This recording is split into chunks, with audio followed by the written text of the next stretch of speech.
kalau kita pingin punya model agile sendiri di perusahaan kita sendiri. Misalnya perusahaan kita punya karyawan sangat banyak ya, 10.000.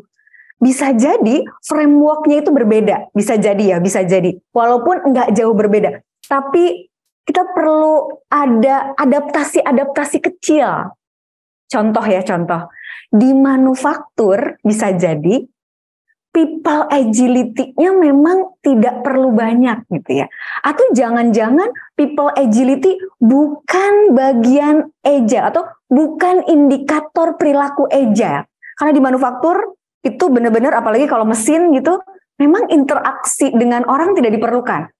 Bisa jadi kalau kita bekerja di perusahaan manufaktur, people agility bukan bagian dari agile-nya atau perilaku atau kompetensi aja di perusahaan kita. Nah, dari mana dapat framework itu? Memang kita harus melakukan riset ya. Kita harus melakukan riset baik itu melalui, kalau kami melakukan melalui kuesioner atau melalui observasi.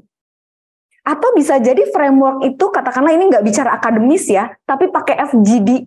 Dikumpulkanlah komisaris, BOD, level manager, semua dikumpulkan. Kemudian analisis dengan visi misi dan tujuan organisasi plus bisnis modelnya. Dugaan saya kita bisa loh analisa framework agile khusus untuk perusahaan kita.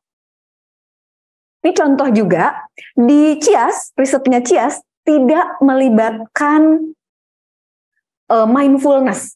Jadi mindfulness itu kan kalau di teori yang sebenarnya itu framework employee agility. Nah setelah kita olah datanya gitu, kita kumpulkan semua responden, ternyata kalau orang Indonesia di korporasi, mindfulness itu bukan masalah dan bukan menjadi ciri orang yang agile. Jadi fokus nggak fokus itu bukan ciri orang agile gitu. Karena ternyata dari hasil observasi juga orang yang fokus itu kinerja inovasinya begitu, kinerja pribadinya begitu. Jadi nggak relevan ternyata mindfulness itu. Feedback responsiveness itu, jadi orang yang agile itu diberi feedback, dia akan sangat terbuka gitu, itu masih relevan. Tapi mindfulness itu nggak kita ikut sertakan.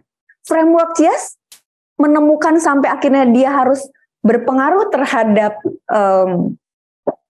kinerja, itu juga melalui pengujian langsung kami kuesioner dan secara statistik plus hasil observasi kami membersamai klien selama 10 tahun terakhir. So pertanyaannya gimana caranya? Yang paling mudah kita sebagai praktisi ya, diskusi FGD nih, BOD, komisaris, kemudian orang bisnis development, kita bikin yuk dari literatur yang kita punya sebenarnya framework agile di perusahaan kita kayak gimana sih gitu.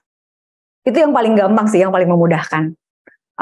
Yang naik levelnya lebih dikit, ya pakai kuesioner, terus diuji statistik, cari model fit-nya gitu ya.